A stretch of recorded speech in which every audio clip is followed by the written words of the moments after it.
name is Audrey Lee. I am a senior at Franklin and Marshall College. Wow, what am I? I am an English creative writing major and American Studies double major. And I am here today reading my story, Indiana Hotter. It was the winner of the 2020 Bank Prize, judged by Caitlin Horrocks. I'm really excited to be here at the social distancing salon reading for you all, and thank you to the Writers House for asking me to read this. I'm really excited, and I hope you enjoy.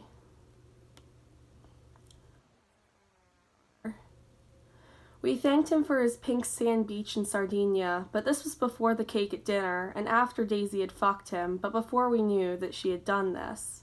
When I asked her about it a year later, she recalled her toes curling in on themselves as he came into her, like 10 dead caterpillars.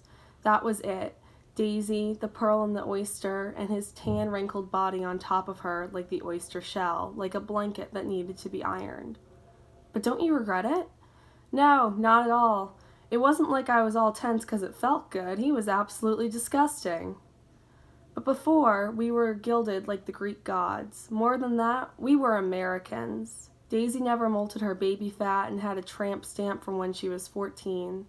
2 angel wings floated above her ass. She said the man who did it had 3 incisors missing, and the only part that really hurt was his 3 fingers inside her after. Anna threw up the cake after dinner into the toilet. I like to remember when the street kids who sniffed glue called me white girl, good girl, my love. He never called me this. Anna said the street kids had AIDS. After the trip to Sardinia, we flew back to Indiana on his jet. I drove his yellow Ferrari from Indianapolis to my old home in Terre Haute in an hour. I was thinking about the cake at dinner, cassata alla siciliana. The waiter looked at me in the eye and said it was made with sheep's ricotta, not cow's ricotta, not the cows between Indianapolis and Terre Haute. Sheep's ricotta, sweet and sticky. The terracotta bowl the cake was baked in was the same color as his tan, wrinkled body. That's all I could think about. And the waiter plucked glazed cherries and candied fig halves from another clay bowl, placed them in the palm of my hand to top the cake. I looked at him back, put the fig between my red lips, and licked off the sugar syrup and the glacé from its hard flesh. So that's the first paragraph, or the first part of the story. The first one to report that he had no money was the New York Times. It was on the second page on a Thursday in June. I'd never done Thursdays well anyways. On Friday, Indy Star had his facade decked full color on the front cover. The newspapers made him look tanner, more wrinkled, greasier, older than he was. Saturday was Bloomberg, and Sunday I went to church and could breathe. Have you ever prayed for $172 million?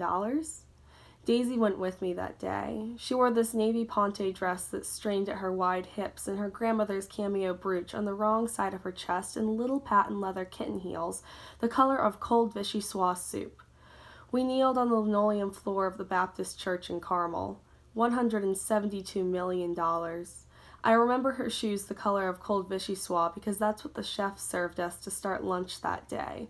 Boiled leeks, heavy cream, chicken stock. We spooned the soup on silver utensils in silence. They were nice shoes, but I didn't have the heart to tell Daisy that you shouldn't wear heels to church. $172 million, ran out of cash, $23 million loan, broke, criminal, Carmel, Indiana. Money wasn't a language I spoke well. Spending money was. It was a fashion I wore, plumped my lips with, bleached my hair with. The newspaper headlines looped through my head like the stock ticker on MSNBC, intertwining with the preacher's sermon. $172 million. And he said, "Go forth and stand upon the mountain before the Lord." Ran out of cash, broke, criminal. And behold, the Lord passed by, and a great and strong wind rent the mountains and broke in pieces the rock before the Lord. But the Lord was not in the wind. Crook, con man. And after the wind an earthquake, but the Lord was not in the earthquake. Carmel, Indiana. Amen, amen, amen, amen.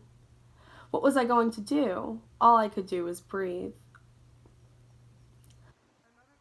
Yeah, I think she picked up the word from the maids cleaning up after us. Dirty dishes, spaghetti, shirts tossed on the floor, candy wrappers, empty glasses with lipstick on the rim.